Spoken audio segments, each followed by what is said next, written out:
seja bem-vindo. Você ouvirá agora o ensino da família dos que creem.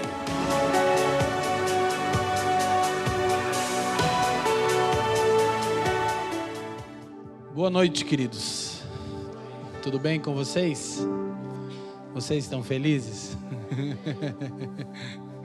Vocês estão felizes mesmo, irmãos? Graças a Deus. Hoje, então, se Deus quiser, a gente encerra a série O Evangelho Completo, amém? A gente propôs falarmos acerca da mensagem completa do Evangelho, e essa já é, eu acredito que a 7ª semana que nós estamos trabalhando esse tema. E na semana passada, nós sentimos a necessidade de um pouco mais de tempo compartilhando isso, e a gente vai fazer isso agora. Então, vou fazer aquela introdução básica, eu gosto de fazer isso. Nós falamos que o Evangelho tem 3 capítulos. O que é o Evangelho? É uma boa notícia. E o Evangelho tem 3 capítulos como boa notícia. Nós poderíamos dizer que é apenas uma boa notícia. O Evangelho não está fragmentado, mas que se desdobra em 3 verdades e que tem o poder de suprir toda a necessidade humana.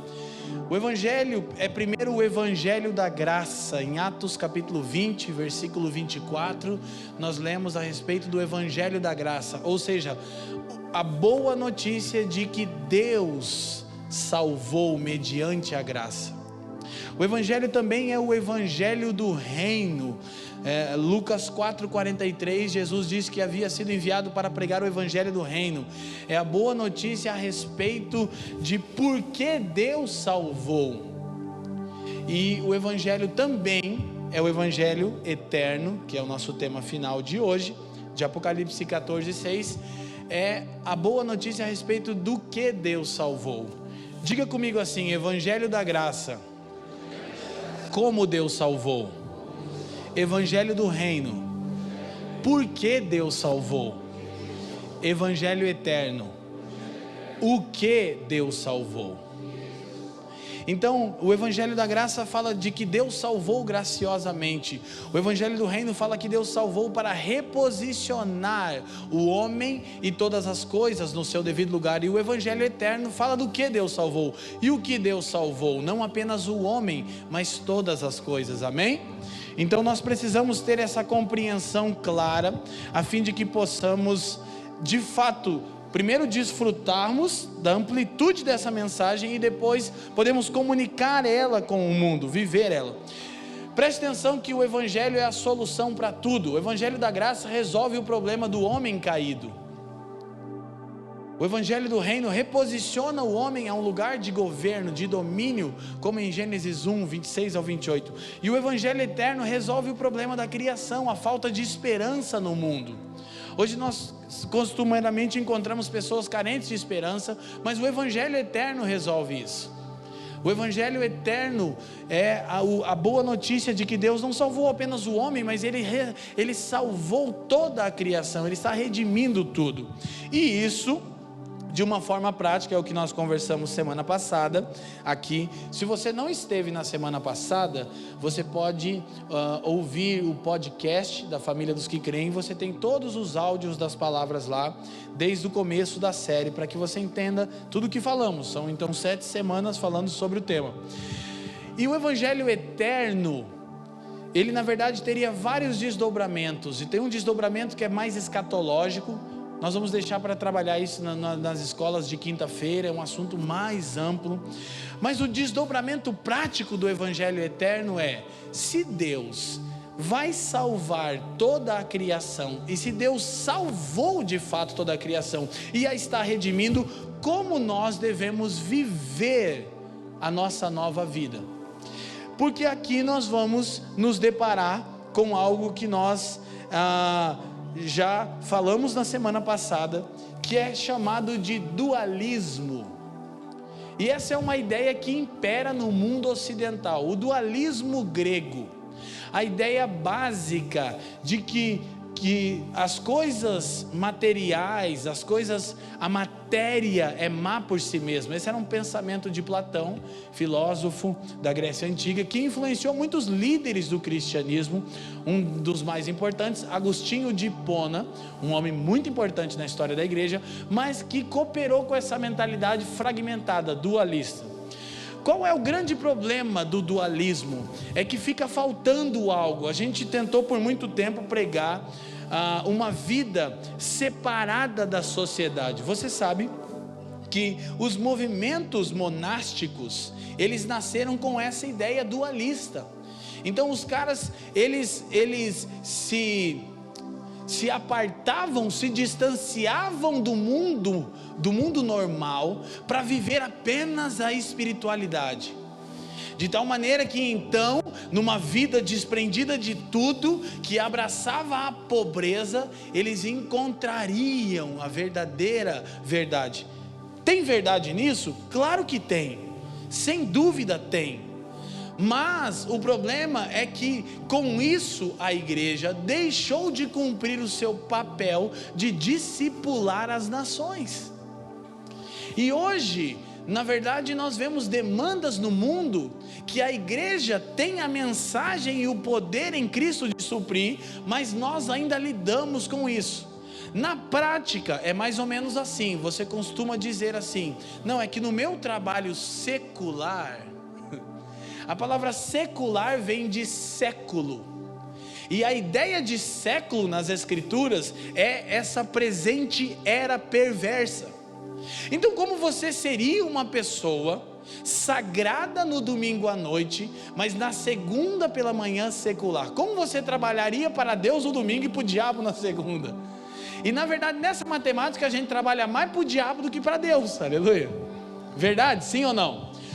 Olha só o nosso conceito. Isso aqui é uma coisa que a gente precisa pensar. Você sabe que a palavra culto, ela significa trabalho. A palavra culto em hebraico, ela tem duas terminologias, abad e avodá. Ambas significam o que você faz com as suas mãos. Qual é a condição que a falta da compreensão do evangelho eterno, a amplitude da mensagem, o que o evangelho alcança? A gente pensa que o evangelho alcança apenas o homem, e que o evangelho não alcança a criação, e por sua vez não alcança a sociedade, e não há muito a ser feito. Os mais fatalistas ainda dizem: não há nada a ser feito, tudo é do Satanás. Semana passada eu disse que o diabo gosta dos crentes, e uma das razões pela qual ele gosta é porque os crentes enriqueceram ele. Quando ele foi expulso do reino de Deus, ele saiu quebrado, saiu pobre. Mas ao longo da história os crentes foram enriquecendo ele. Isso é do diabo, isso é do diabo. O diabo, quem? Meu? É meu, claro. Meu, isso aqui também é do diabo. E o diabo ficou rico. Os evangélicos, com uma mentalidade dualista, fragmentada, enriqueceram o diabo. E aí o caos que nós vivemos hoje, e esse momento é oportuno para falar de evangelho eterno e de como a mensagem do evangelho precisa alcançar a sociedade e todas as coisas, porque a gente está num momento que nossa nação chegou onde chegou, porque a igreja não se envolvia com política. Por quê? Porque política também é do Satanás. O Satanás não era nada, virou até político, diplomata. Então, preste atenção. E o que nós, igreja, fazemos? Culto. Olha que beleza.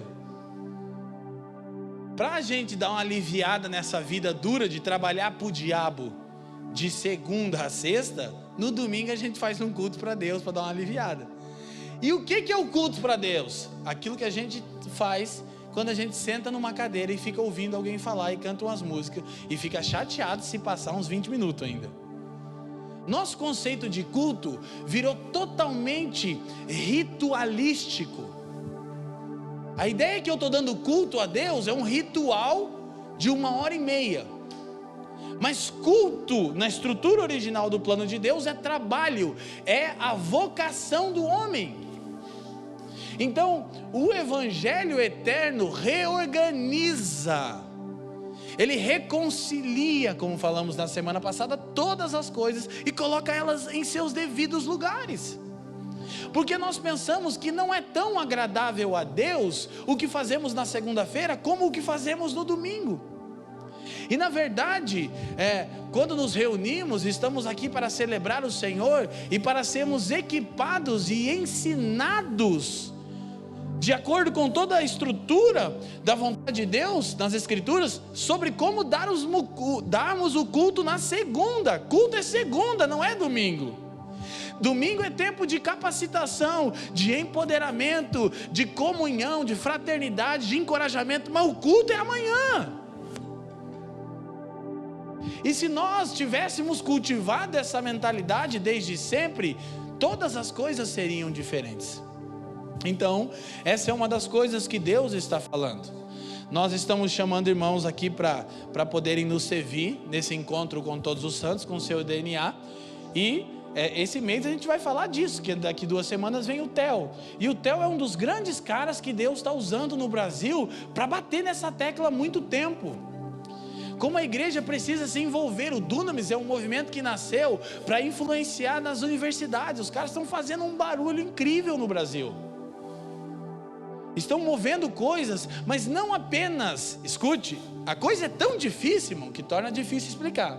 Porque quando você fala influenciar as universidades, você pensa em fazer uma célula lá? Não.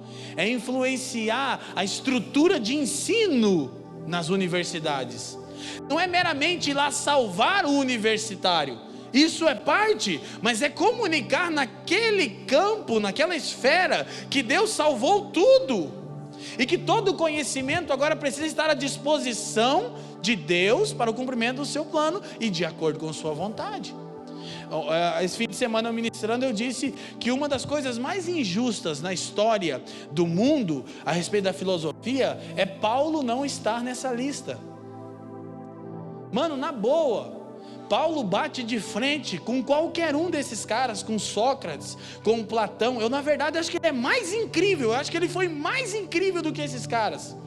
Porque Paulo foi um pensador de antropologia da vida humana. Mas porque Paulo é cristão, ele é resistido desse meio. Mas mano, filosofia é com Paulo, irmão. Antropologia como Paulo não existe. Nem Freud explica, irmão. Então, agora, essa mensagem, ela precisa ter uma praticidade na nossa vida. Preste atenção. Gênesis capítulo 2, Joyce, versículo 15. Vamos começar do início.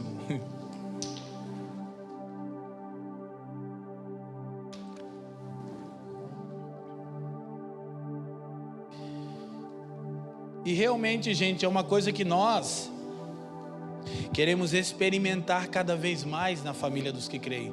Queremos ver a igreja sendo de fato o sal na terra, a luz no mundo, a beleza de Cristo em todas as esferas da sociedade. E não meramente para alcançar as pessoas inseridas nas esferas da sociedade, mas para repensarmos modelos. Esse é o ponto primordial da mensagem do Evangelho Eterno. Então, quando Deus cria todas as coisas, deixa eu te falar, Gênesis 2,15, Ju, é tão importante que é a primeira declaração de propósito feita sobre a raça humana. Então, essa perspectiva do Evangelho Eterno ela é fundamental para uma vida que de fato alcança toda a vontade de Deus. Deus cria o homem em Gênesis 1 e você não sabe para que o homem serve. Deus cria o homem é a imagem e semelhança de Deus, é legal? Tá, mas e aí? Deus não declara o propósito do homem.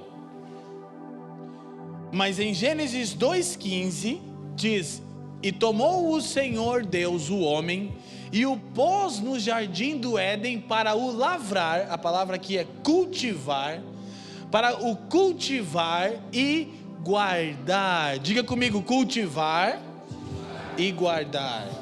Então preste atenção, você sabe o que é cultura? É fruto de cultivo. E você sabe o que é cultivo? Fruto de culto. E o que é culto? Trabalho.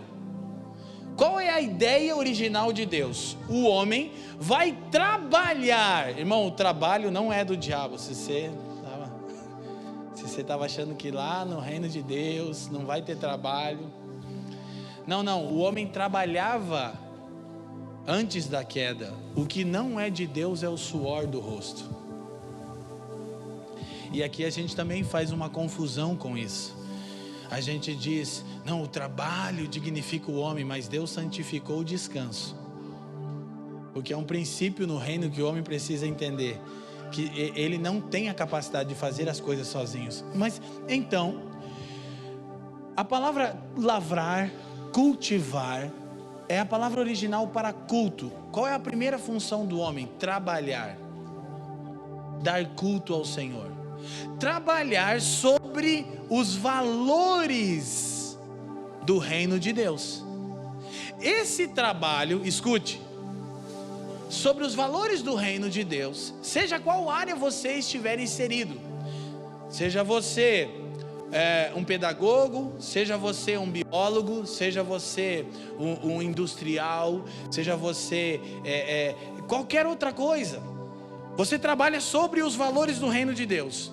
Com o tempo, esse trabalho, esse culto, a partir dos valores do reino de Deus, você passa a cultivar isso. Qual é a ideia de cultivar? É de você dar seguimento a um processo de desenvolvimento. Com o tempo, sabe o que vai acontecer? Isso vai se tornar uma cultura. Tanto que falamos de cultura do reino, cultura do céu, cultura disso, cultura daquilo, mas não trabalhamos por isso. A gente acha que a cultura do céu vai vir se a gente orar e cantar. Não, a cultura do céu será estabelecida ao longo do tempo em que damos culto, cultivamos e estabelecemos cultura. Então leva um tempo para isso. Nenhuma cultura. Nós estamos no Brasil diante de uma eleição das mais disputadas da história da democracia do Brasil. Estamos crendo que realmente algumas coisas serão mudadas daqui 2 semanas, mas elas não serão mudadas imediatamente. Nós precisamos de pelo menos, talvez, de 20 a 30 anos. Eu acho que eu estou economizando, né? Porque eu estou crendo que Jesus vai estar no negócio. Para mudar uma cultura é mais, mas vamos ser otimistas, Jesus está com a gente. Irmãos, é pelo menos 20, 30, 40 anos para se estabelecer uma cultura. E qual cultura se estabeleceu entre nós? A cultura da passividade, a cultura do dualismo. Não, a gente está aqui, o mundo está indo de mal a pior e não tem nada que pode ser feito, que é tudo o diabo, aleluia. O diabo cada vez está sendo mais empoderado pelos crentes, mas isso vai acabar, ok? Você acredita nisso? Então, esse é o ponto. O homem tinha que cultivar, e aí o que ele tinha que fazer? Proteger o andamento desse processo, permitir que as coisas fluíssem. Esse é o papel do homem na criação de Deus, na boa criação de Deus, como diz N.T. Wright. Então, o homem, culto, cultivo, cultura. Essa coisa que a gente precisa fazer em casa. Nós trabalhamos sobre os valores do reino de Deus, nós cultivamos em casa esses valores e nossos filhos viverão essa cultura. Amém, gente? Leva tempo. Então, nós precisamos compreender de uma vez por todas a urgência de rompermos com o dualismo sagrado versus secular. Paulo diz assim quando escreve aos Colossenses: tudo é puro para os puros. O pecado não é uma coisa, o pecado é uma atitude. A palavra pecado em grego é harmatia, significa errar o alvo. Não é uma coisa, isso aqui é pecado. Não, nenhuma coisa em si é pecado. O pecado é como nós lidamos com as coisas. Ele está nisso. Fala de errarmos o alvo e o objetivo de todas as coisas. Então, o evangelho eterno salva o homem e salva a criação. O evangelho do reino reposiciona o homem dentro dessa dinâmica. Então, nós precisamos compreender. Semana passada eu disse bastante, para a gente já fechar aqui nossa introdução, que o evangelho, ele concilia todas as coisas e não conflita. Ou seja, precisamos parar de achar que o evangelho é só contracultural. Ele não é. não é apenas contracultural. Nós precisamos encontrar o equilíbrio nessa dinâmica do plano de Deus. Então, a gente fica conflitando as coisas, a gente fica colocando elas em contenda, em atrito, mas Paulo diz em 2 Coríntios que nós recebemos o ministério da reconciliação, de como a gente pode conciliar todas as coisas, como podemos viver a nossa vida na sociedade conciliando todas as coisas. Para isso, se faz necessário algo. Vamos a Colossenses capítulo 3, versículo 2. E depois, Joyce, você pode expor a frase que eu te pedi aí, por favor. Colossenses capítulo 3, verso 2. Pensai nas coisas que são de cima, e não nas que são da terra. Mas Paulo não está sustentando o dualismo, como muitos, inclusive Agostinho de Hipona, interpretou. Porque o dualismo fala de duas realidades. Essa realidade aqui Deus atua, essa realidade aqui Deus não atua. Então quando ele diz, pense nas coisas que são de cima e não nas que são da terra, ele não estava dizendo entreguem tudo para o diabo. Ele estava dizendo o seguinte: nós precisamos pensar em estruturas originais. Eu defini isso da seguinte maneira. Coloca para nós, Joyce. Felipe falou algo que trouxe muita luz sobre esse ponto. Eu realmente acho que esse talvez seja um dos versículos mais poderosos para falar sobre isso. Devemos pensar em modelos originais, isto é, pensar nas coisas do alto. Tal postura nos permitirá entender como as coisas devem funcionar. A ideia de Paulo é: pense nas coisas do alto e não das da terra. Não interprete as coisas da terra pela terra, interprete as coisas da terra pelo céu. Ok? Como no modelo original tal área deve funcionar. Porque se você acha que as escrituras não falam sobre tudo, você está totalmente enganado. Não há nenhum aspecto da vida humana, não há nenhuma área em que o homem esteja inserido que não haja uma clara diretiva bíblica da vontade de Deus sobre isso. Sim.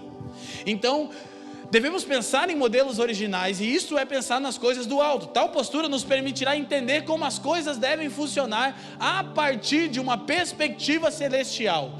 E assim seremos cooperadores de Deus no estabelecimento da realidade do céu sobre a terra. O que Jesus disse que a igreja deveria orar: portanto vocês orarão assim: Pai nosso que estás no céu, santificado seja o seu nome. Quero ouvir, gente.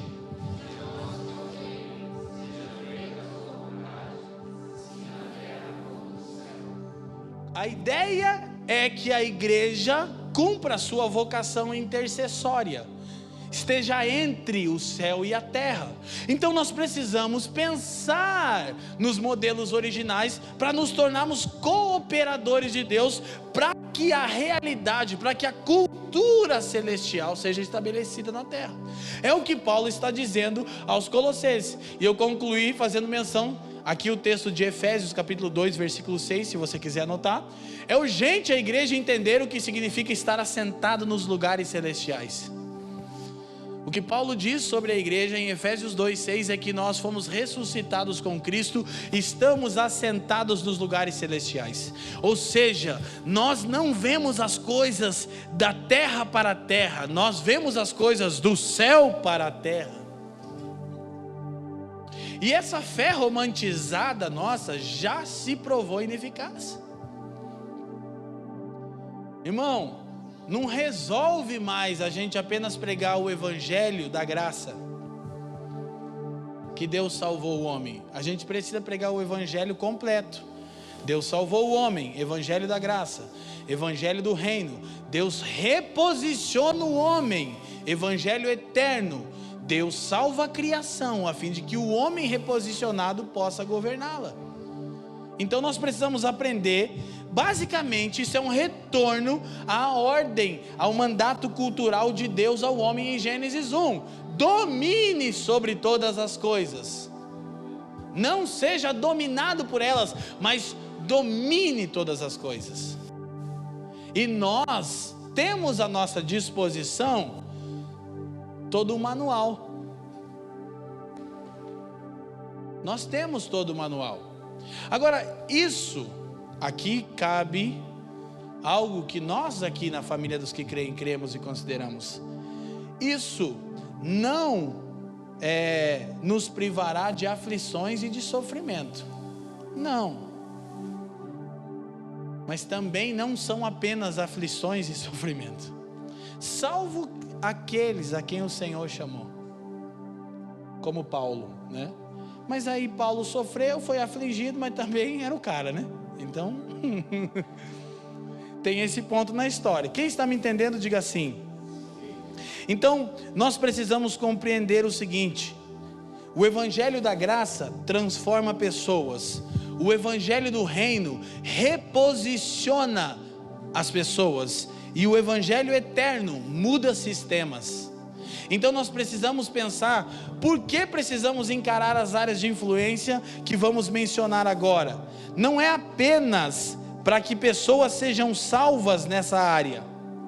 Não é apenas por isso. Nós não estamos inseridos nas áreas de influência para pregarmos apenas o Evangelho da Graça. Não, mas é para repensarmos sistemas. Então, de acordo com muitos homens que Deus tem levantado na história, eu seria quase que injusto se eu mencionasse o nome de algum deles, porque eu não sei quem é. Muitos trouxeram contribuição para essa compreensão das áreas de influência. São muitos que nós teríamos para citar, mas basicamente nós falamos na semana passada e eu vou reiterar. De acordo com a maioria dos estudiosos, vai divergir uma coisinha ou outra, uma exposição ou outra. São 7 áreas de influência, sendo elas família, religião, educação, governo, mídia, artes e economia. Curiosamente, todas essas áreas de influência, outrora demonizadas, foram criadas dentro da estrutura de Deus. Família, né? Família, aleluia. Você que é o mais evangélico, uma família sem qualquer falso, aleluia. Ô Melk, você errou a nota, Melk. Eu peguei no tom, né? Fala, eu manjo. Irmãos, fica tranquilo, um dia eu vou me apresentar aqui. Nós vamos ter a Noite dos Talentos. Nossa, a gente fazia isso, né? Uma oportunidade, o irmão louva. Vocês estão muito sérios, eu vou contar uma história então para vocês, para a gente rir um pouco. Um dia, muitos anos atrás, eu fui ministrar numa igreja muito amada, pipenteca, manto dos Menegaia mesmo, irmão. Aquela coisa do garagem de fogo, bagulho estreito mesmo. E era uma garagem mesmo, né? Bem pequenininha. E aí, os irmãos estavam louvando, tudo gogó, né? Os irmãos crentes, não precisa de bateria, os irmãos louvam no gogó. Aí a pastora olhou para o Leandro Alves, que nunca tinha ido numa reunião daquela, ele era o cara que estava começando, ele não sabe, né? É assim, o irmão louva. Aí ele disse, louvo dela, então vem aqui. Não! Eu não consegui falar para ele o que significa dele. Não, por quê? Mas o irmão não louva. Ele falou, louvo. Eu falei, então vem aqui. Eu falei, não, eu louvo aqui. Muito legal. Glória a Deus. Boa piada? Aconteceu, é um fato. Então família está dentro da estrutura original de Deus. Religião está pesado para nós, mas há uma religião bíblica em Tiago 1:27, que é visitar os órfãos e as viúvas em suas aflições e guardar-se da corrupção do mundo. Está dentro da estrutura original do mandato de Deus. A gente pode chamar isso de espiritualidade, fica mais bonito, né? Religião, a gente bateu tanto nessa coisa. Segunda, educação. Bom, educação é uma parte primordial de todo o plano de Deus. Cara, você sabe uma coisa incrível? Claro, isso é um trabalho enorme, mas esse lance homeschool, né, de ensinar em casa, isso é totalmente bíblico, mano. Nós temos amigos que fazem isso, sabia? Dá trabalho. Você tem que deixar a mulher para fazer só isso, ou o marido, um dos dois tem que ficar só dessa função de ensinar as crias. A gente tem um amigo, Mark Barnes, Jocum, aqui tem cadê os Jocumeiros aqui hoje? Hoje eu estou sentindo falta do Jocumeiro, olha, só tem Semana passada tinha 12 bases da Jocum aqui, nunca vi tanta Jocum num só lugar. Nem o Lori Cunningham em toda a sua glória reuniu tanto Jocumeiro como a gente aqui. Então, o que eu ia falar que eu me perdi com essa coisa nada a ver? O Mark Barnes, um amigo nosso dos Estados Unidos, cara, ele educou todos os seus filhos, cara, em casa. E vou te falar, mano, morando aqui no Brasil, o filho dele com 7 anos era fluente no inglês e tal, falando não sei o que, em alemão. Isso é bíblico. Eu não estou defendendo só isso, porque nem todo mundo consegue fazer isso, né? É um desafio, mas educação é uma área que diz sim respeito ao homem recriado, ok? Para os recriados, tudo diz respeito a nós. Por quê? Porque nós somos o novo homem. Paulo fala em Efésios 4 sobre o novo homem, a expressão que ele usa é Adão. O novo Adão é a igreja, é o que tem o mandato cultural de cultivar e de guardar. Então nós, como igreja, deveríamos sim nos interessar pela parte da educação. E cara, eu não preciso nem ficar forçando a barra, a história mostra, não sei se vocês sabem, mas boa parte das grandes faculdades no mundo foram fundadas por cristãos.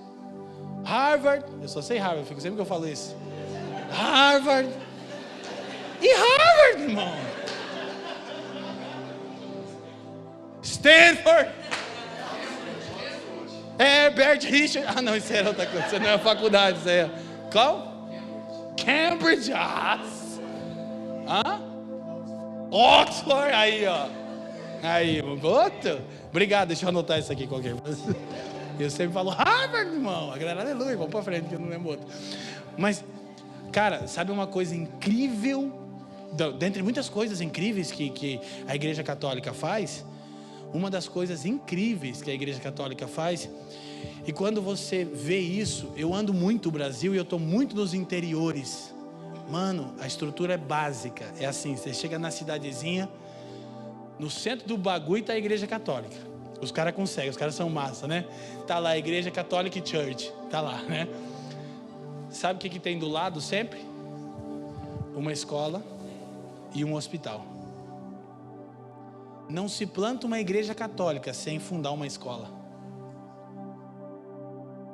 Mas a gente, até quando planta escola evangélica, ela é meio estranha, difícil, né? Tem umas boas, mas dá medo. Por exemplo, quero honrar, nosso filho estuda no Adventista. Top. Bagulho quente. Eu tô quase virando Adventista, vamos falar a verdade. Eu já gosto do Leonardo Gonçalves, do Thiago Arraes, mas vamos trazer os caras aqui, né? Aqui fica bonitinho, imagina. O Thiago Arraes e o André, Pedro, João Arraes, os Arraes. Aquela coisa, cara, é muito legal os Arraes. É muito legal a educação deles, a questão da alimentação. É muito bom. São irmãos, tá? São irmãos, pelo amor de Deus. Então, isso é muito bom. Agora, outra área, governo. Está totalmente dentro da área do plano de Deus. Quando a igreja entrega o governo, a corrupção se estabelece. Provérbios diz que quando o justo governa, o povo é que celebra, o povo é que tem paz. O salmista diz: feliz é a nação cujo Deus é o Senhor. Então são áreas que nós precisamos repensar os modelos. Mídia, mídia não existia desse jeito, mas a comunicação existe desde que o mundo é mundo, irmão. Para as boas notícias. Artes, desde sempre, como comunicarmos essas belezas de Deus. E economia também existe desde sempre. Agora nós precisamos pensar nos modelos originais. O que eu quero dizer, não tem como fazer isso. Eu até pensei que eu ia fazer. Não tem como fazer isso numa pregação de domingo, é impossível. Eu até pensei em tentar separar só um texto, mas ia ficar muito grande. Mas escuta, o que as Escrituras falam sobre cada uma dessas áreas? Vou repetir: família, religião, educação, governo, mídia, artes e economia. Toda a estrutura da sociedade. O que as Escrituras falam sobre essas áreas? Agora, vamos ver um texto de Apocalipse capítulo 17, versículo 9. Esse texto eu vou usar ele metaforicamente, tá, gente? O Fê já fez assim, metaforicamente. Já escapei, Fê. Esse texto não está literalmente dizendo o que eu vou dizer. Eu não consigo falar e dizer que está falando, mas que ele encaixa muito bem metaforicamente e não sai do contexto, encaixa. Qual é o contexto de Apocalipse 17? Grande Babilônia. O que é a Grande Babilônia, irmão? É a sociedade ímpia e corrupta na sua plenitude no fim dos tempos. Então essa Grande Babilônia, escute, ela é vista como uma meretriz que embriaga as nações.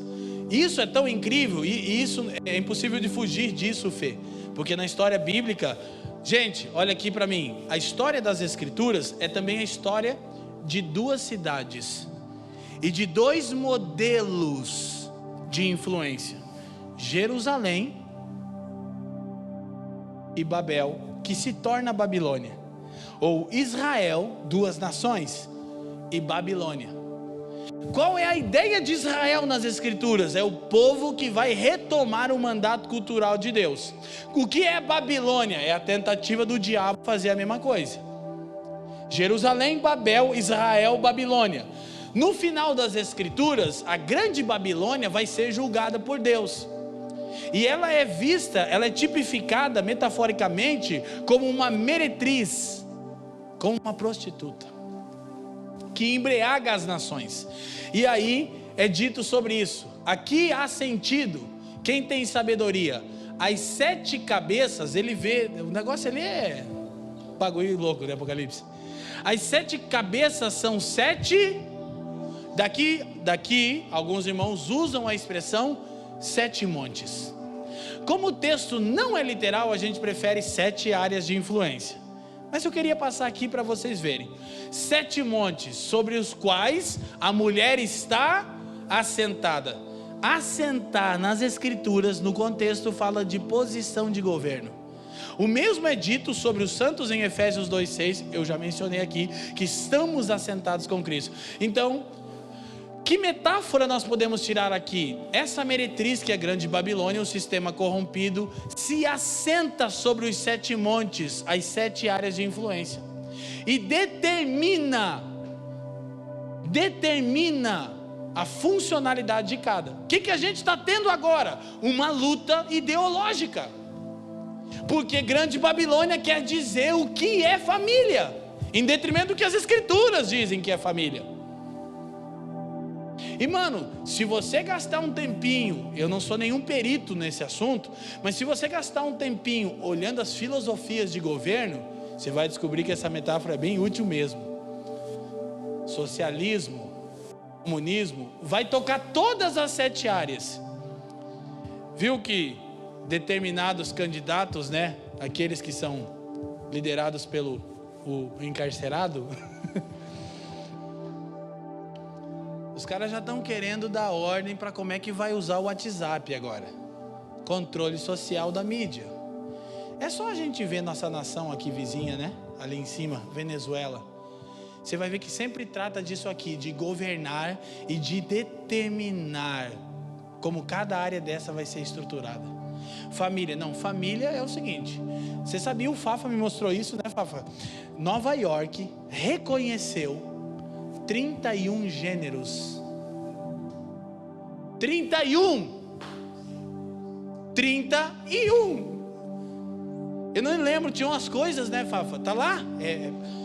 Não é só homem, mulher, ou bissexual, ou trans. Não, é 31 gêneros. Você pode ser qualquer coisa que você quiser. Mas se a gente... Só que escuta, aqui precisa haver um equilíbrio. Como a gente vai trabalhar na esfera, por exemplo, da família? Sim, com homens justos do governo e que submetem-se ao padrão de Deus para a família, mas, por incrível que te pareça, ainda a forma mais eficaz de comunicarmos ensino é vida. Por quê? Porque se um governo corrupto sobe ao poder por negligência da igreja na esfera da política e passa a querer determinar o que é família, o Benjamim não vai aceitar, porque ele não vai aceitar por causa do pai e da mãe dele. Então, nós temos sim que nos envolvermos nessas áreas, mas nós temos que primeiro cuidar de vivê-las, porque a gente está falando de justiça, mas não paga imposto, está falando contra a corrupção, mas vive furando fila e dando perdido no patrão. Aí não dá, irmão. O evangelho é uma mensagem integral, você está entendendo, irmão? O problema do Brasil, vocês sabem qual é, né? Qual é o problema do Brasil? O brasileiro, irmão. A primeira vez que eu estive na Europa, é gostoso falar isso, né? Eu estava conversando agora com quem que era. Estou perdido com o Michael dele, porque Deus falou comigo em Milão, a gente estava no papo do interior. Eu falei, irmão. Mas a primeira vez que eu estive na Europa, eu fui na Suécia, e aí, para ir na Suécia, eu fui até Copenhague, capital da Dinamarca, e aí você pega um trem que passa embaixo da água, cara, o bagulho, se vocês forem lá, no negócio, você duvida, eu fico pensando, Deus do céu, o que o homem é capaz de fazer? Isso que nós somos caídos, a gente está tudo errado, está tudo meio sendo construído de novo. Imagina quando estiver pronto, ficar vestido com uma fraldinha e com uma harpa em cima de uma nuvem, como diz o Felipe, é muito pouco, cara. Um bebezinho, né, cabelo enrolado e fralda. Não, a gente não tem noção do que é o ser humano recriado. E esse é o ponto que eu quero que você entenda. Se você está em Cristo, a graça te alcançou, você é um recriado. Cara, você pode criar coisas inimagináveis. Inimagináveis. Então, eu fui lá e você vê o que é essa mentalidade. Aí você pega aquele trem, você vai num totem, compra ali seu passe e vai no trem. Ninguém confere se você pagou. Eu fiz isso vários dias, as 2 vezes que eu fui para lá. Mexeu comigo essa coisa. E eu falei, Denis, meu amigo que está lá na Europa, até hoje me mandou uma mensaginha. Falei, cara, como é que é isso aqui, cara? Ninguém vai ver se a gente pagou. Ele falou, porque o dinamarquês subentende o seguinte: eu quero esse tipo de serviço, ninguém precisa conferir, eu pago porque eu quero desfrutar de um bom serviço. Aí é inevitável você pensar uma coisa dessa no Brasil. Os caras roubavam o trem e viravam um navio pirata, irmão. Virava um bagulho cabuloso. Por essa tecnologia que arrancava do trio o bagulho. Mas sabe qual é o problema? É que nós estamos falando de você e de mim. Então nós precisamos compreender. Babilônia deseja ter o governo e determinar a funcionalidade de cada uma dessas áreas. Então nós precisamos cuidar em viver em justiça, mas precisamos compreender o que a Escritura diz sobre cada uma dessas áreas. E aí sim, agora um texto mais poderoso, Isaías 2, versículo 2 em diante. Da metáfora dos 7 montes, né? Felipe fica rindo aqui, eu fico me segurando. Eu sabia que quando eu abrisse esse texto ele já ia, você não vai fazer isso.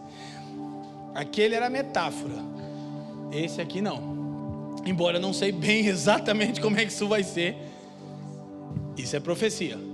Porque o dia do Senhor dos Exércitos será contra todo soberbo e altivo. Não, versículo 2. Desculpa, Joyce. Mas viu, irmão? Deus quer falar com alguém aí, varão. Vigia aí, quebranta aí, arrepende de uma vez, irmão. Eu sei quem é, eu posso dar até o número do RG. Brincadeira, gente. Vocês estão felizes ainda, gente? Amém? Estão felizes? E acontecerá nos últimos dias que se firmará, leiam lá para mim,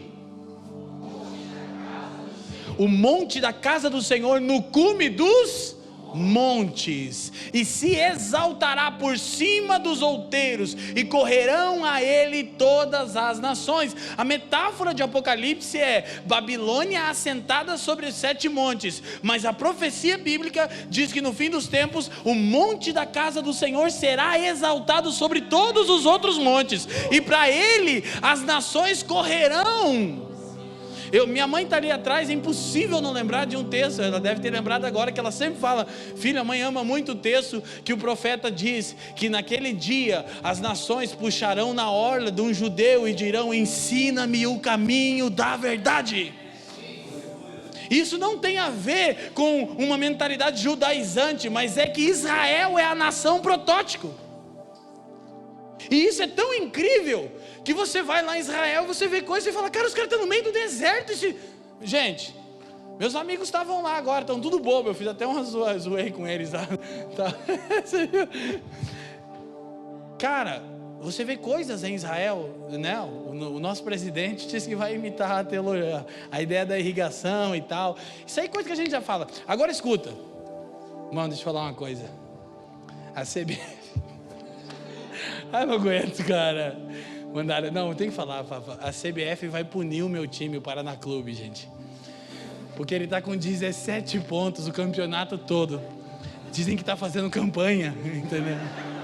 Falei, time profético, até quando tá mal, tá bom. O inimigo quer me envergonhar, não vai conseguir, calma.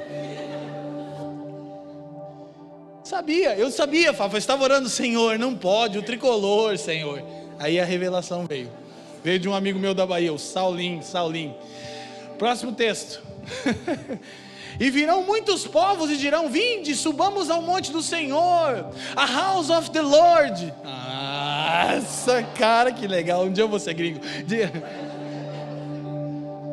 De Jacó, que é James, né? Sabia? Que é também Tiago. O que foi, Felipe? Você tem que andar comigo, cara.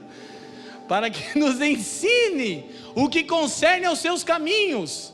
E andemos gente, que texto poderoso. E andemos nas suas veredas, porque de Sião sairá a lei, e de Jerusalém a palavra do Senhor. Fala das nações recorrendo ao monte do Senhor e dizendo: como vivemos de acordo com a sua vontade em todas as áreas. O monte da casa do Senhor será exaltado. Mais 4. E ele exercerá o seu juízo sobre as nações, e repreenderá muitos povos, e estes converterão as suas espadas em enxadões, e as suas lanças em foices. Ou seja, isso está totalmente ligado ao mandato cultural de Deus para Adão: cultive e guarde o jardim. Diz que Jesus vai botar a coisa no lugar de novo, irmão. Vai todo mundo guardar a espada, vai todo mundo guardar a arma, e nós vamos tornar a ser pessoas que dão culto, cultivam e estabelecem cultura. Amém? Não levantará espada nação contra nação, nem aprenderão mais a guerrear. Então nós precisamos compreender isso. Como trazer o reino de Deus para dentro de cada uma dessas áreas? Qual dessas 7 áreas você está envolvido? E como trazer o reino de Deus, repito, não apenas para que pessoas sejam alcançadas, mas para que sistemas sejam mudados. Embora nós sabemos que haverá juízo, nós precisamos ter uma mentalidade otimista e fazer o que tange a nossa vocação, aquilo que nos foi confiado. Nós não cremos que a igreja vai transformar o mundo todo. Nós não cremos. Nós cremos que quem fará isso é o Cristo.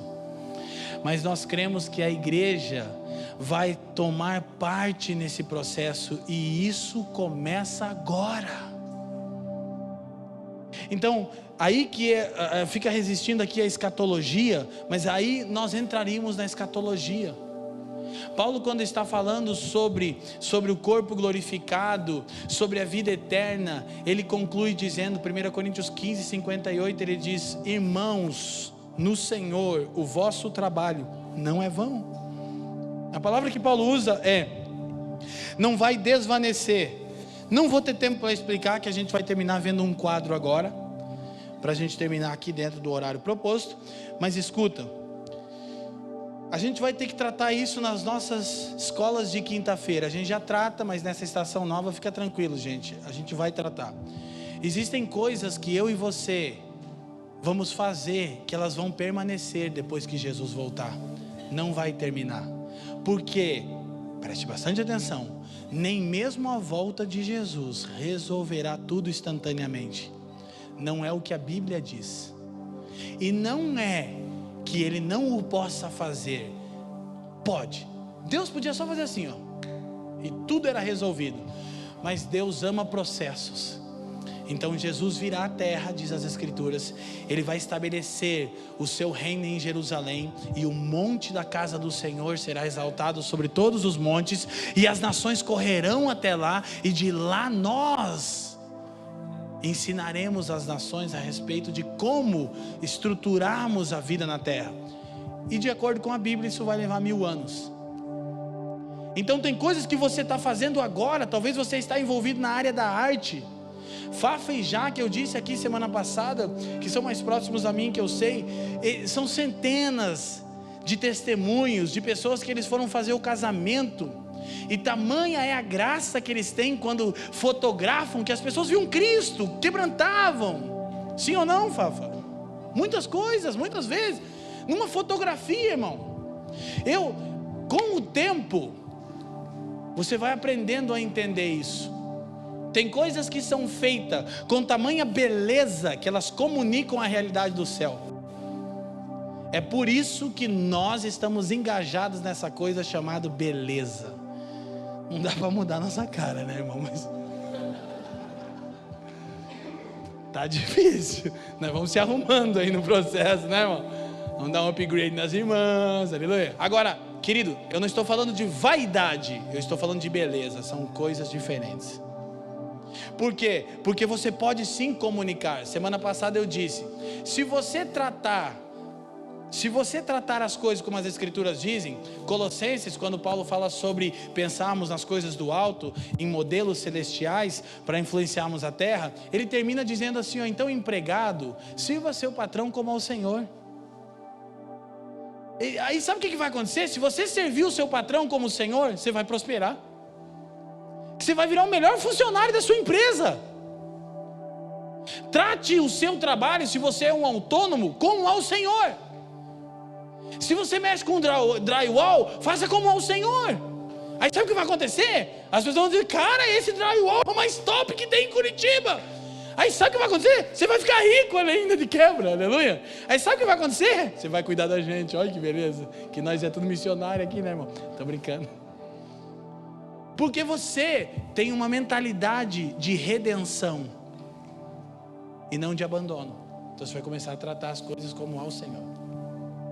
Pessoas que não prosperam são normalmente pessoas dualistas. Elas não entendem que aquele trabalho, por mais simples que seja no cotidiano, precisa ser ao Senhor e refletir a beleza do Cristo.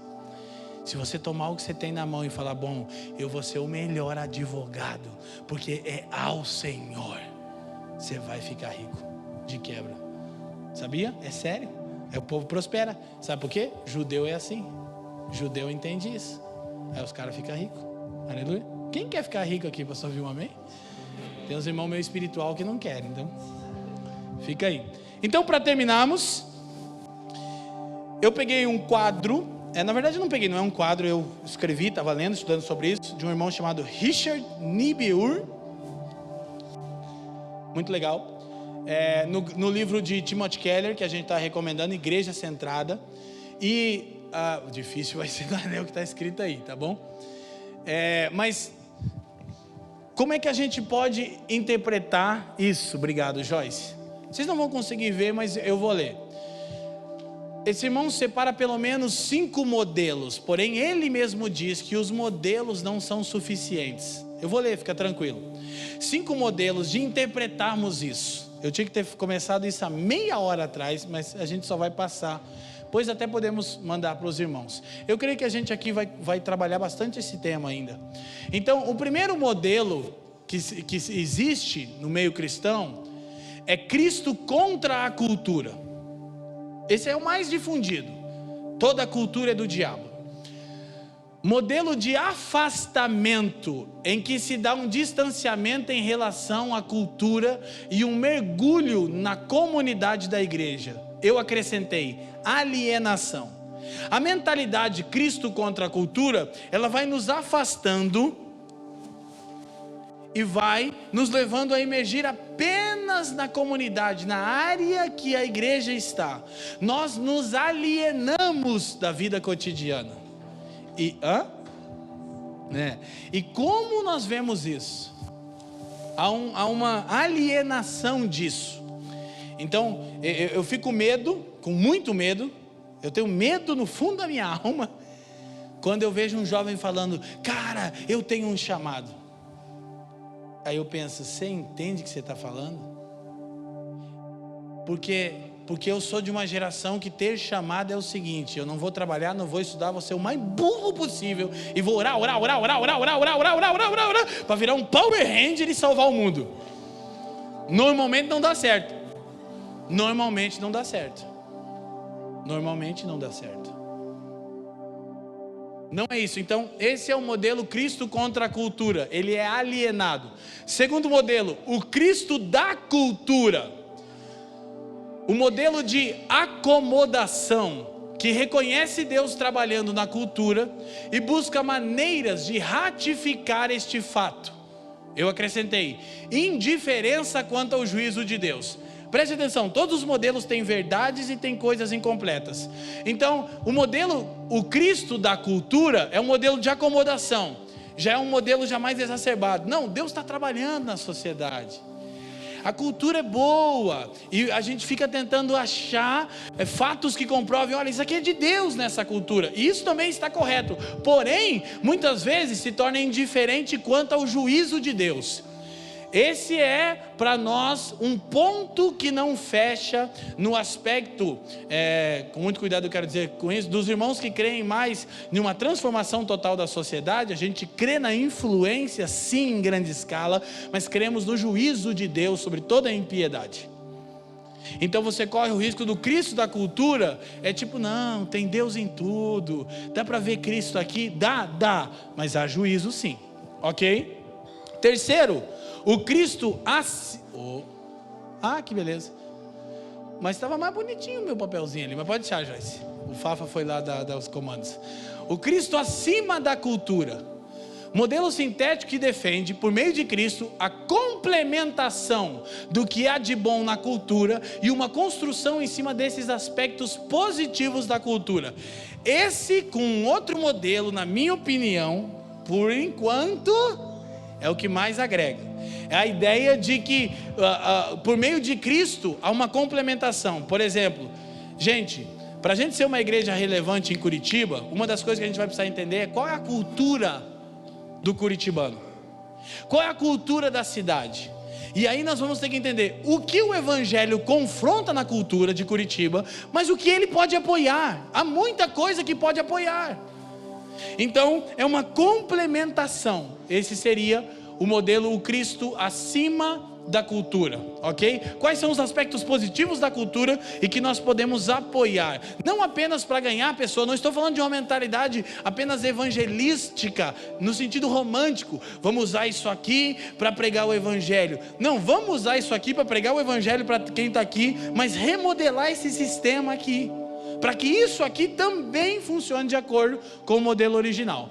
Quarto, Cristo e cultura em paradoxos, modelo dualista, que vê os cristãos como cidadãos de dois reinos diferentes, um sagrado e o outro secular. Eu acrescentei abandono do mandato cultural, é o que a gente mais está confrontando.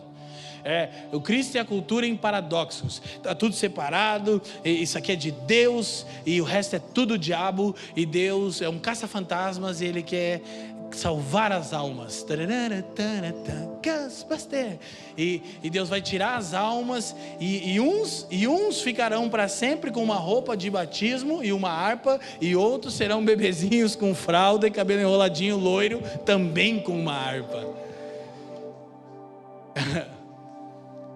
Quinto, Cristo transformando a cultura, modelo conversionista, ou seja, o Evangelho conversa com a cultura, que busca transformar cada parte da cultura por meio de Cristo.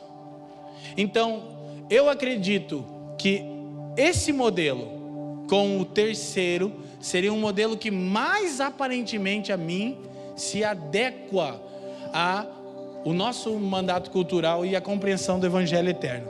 Como é que a gente lida com isso? Com toda a cultura ao nosso redor. O Evangelho, ele pode conversar com a cultura. O Evangelho é uma contracultura? Sim, mas ele não é só contracultural. Ele também conversa com a cultura. Existem coisas na cultura que foram geradas a partir de um pensamento em Deus, cara. Até o homem caído é inspirado por Deus, irmão. Porque o diabo não consegue fazer essas coisas que o homem faz. Entendeu? Ele não cria essas coisas. Então, esse e o terceiro, volta no terceiro, Joyce. Vai estar lá, né? Agora no outro modelinho, para a gente encerrar.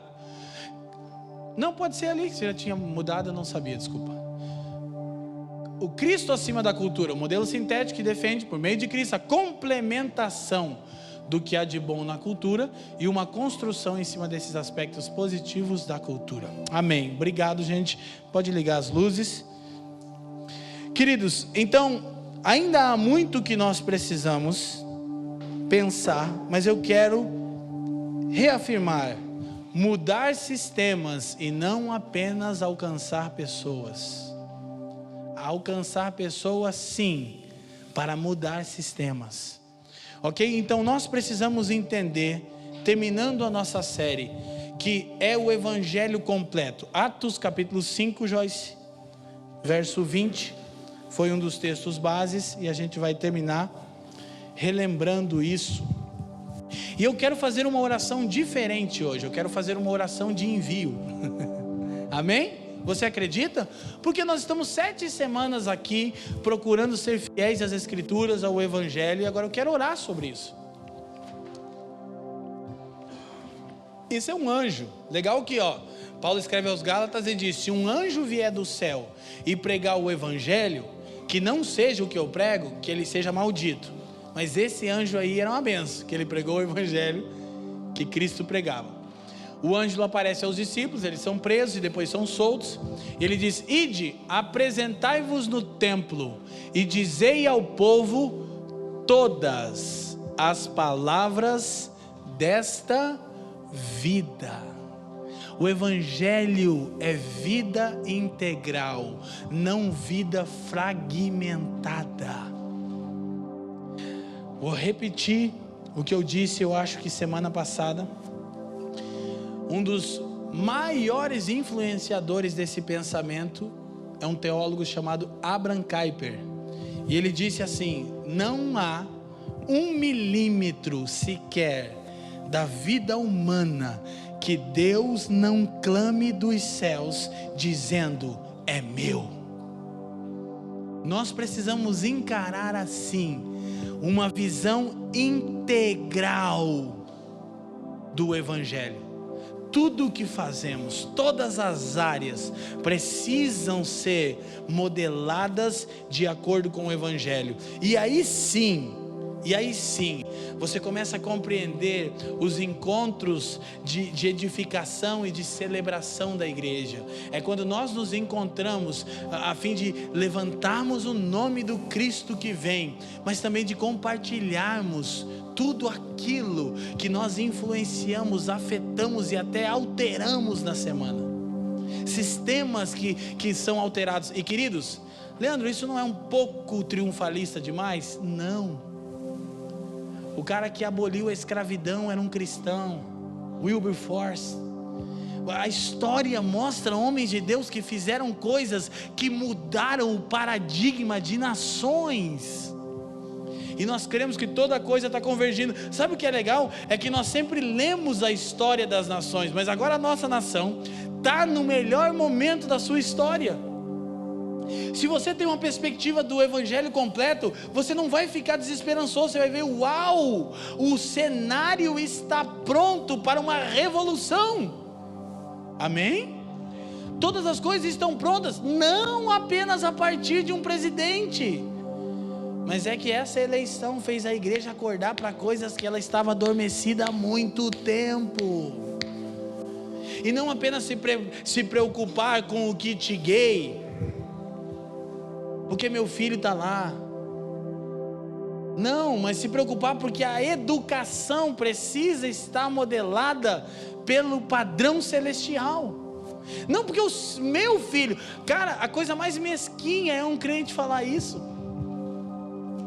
Ai, o meu filho... Não, seu filho é um missionário, cara. Amém? Ou deve ser, pelo menos.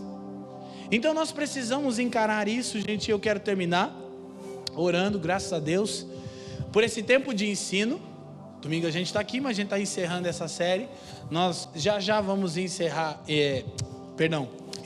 uma outra série.